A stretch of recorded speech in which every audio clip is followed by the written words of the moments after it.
Well, Social Security is expected to run short on funds in 2035. That's 1 year later than previously forecast, thanks to stronger economic growth. That's from the Social Security Board of Trustees annual report. To break down the report for us, we've got Andrew Biggs, who is the senior fellow at the American Enterprise Institute.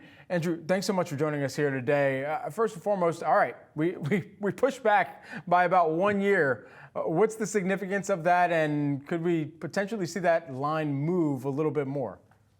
Well, thanks for having me today, Brad. I'm happy to be with you. Yeah, we've seen a 1 year delay in the projected insolvency date of the Social Security trust funds. Last year, the trustees thought the funds would run out in 2034. Now they're saying it'd be 2035. So it's been a slight improvement in the system's finances.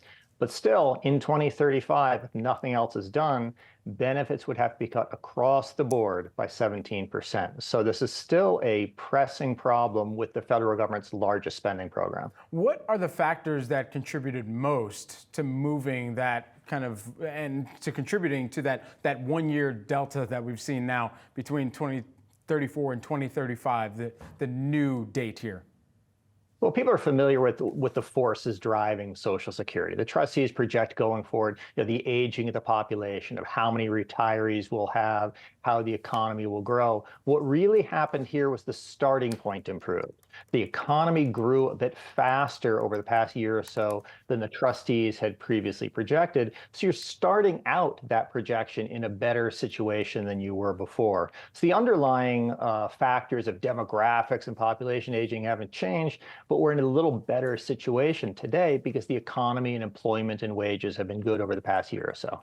How do people need to change the savings that they're doing for retirement as well? We were speaking with Apollo Global CEO Mark Rowan yesterday at Milken, and one of the things that he said, it's not just worldwide. Everyone in the Western world, we have aging population, as you mentioned, government's doing less, you mentioned that, and an era of low interest rates, and for the most part, people have not saved appropriately for retirement. How can we change that and the thinking around saving for retirement? Well, I'm actually somebody who's very bullish on retirement savings in the U.S. If you actually look at the data from the Federal Reserve and elsewhere, retirement savings are at record levels. More Americans are participating in 401ks. They're contributing more to them. So I think the retirement savings part on the household end has actually been pretty healthy. The real issue is what's going to happen with Social Security. For 40 years, the government has known the system faced a gap, and they haven't done anything about it. If I were somebody saving for retirement, and I am, I would save a little bit more today because you don't know exactly how the government is going to resolve that funding gap 10 years from now. That's a great point. At what kind of comparison do you see people tapping into even employer-sponsored retirement programs as well at this juncture? Well, if you look at Bureau of Labor Statistics data, 70% of private sector workers today are offered a retirement plan on the job. If you go back to the 1970s, when traditional defined benefit pensions were at their peak, only 39% of private sector workers were offered a plan. So we do have better coverage today. We have more automatic enrollment in 401ks.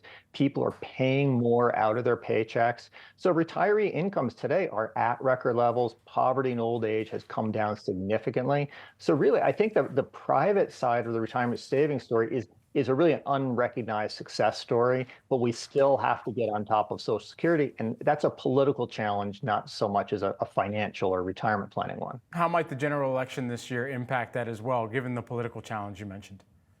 Well, on paper, President Biden and former President Trump have the same position on Social Security. Both oppose any cuts. Now, that's a change because President Trump is a Republican. Republicans, like George W. Bush, have generally favored fixing Social Security by reducing benefits over time. So both presidential candidates have the same position on benefits.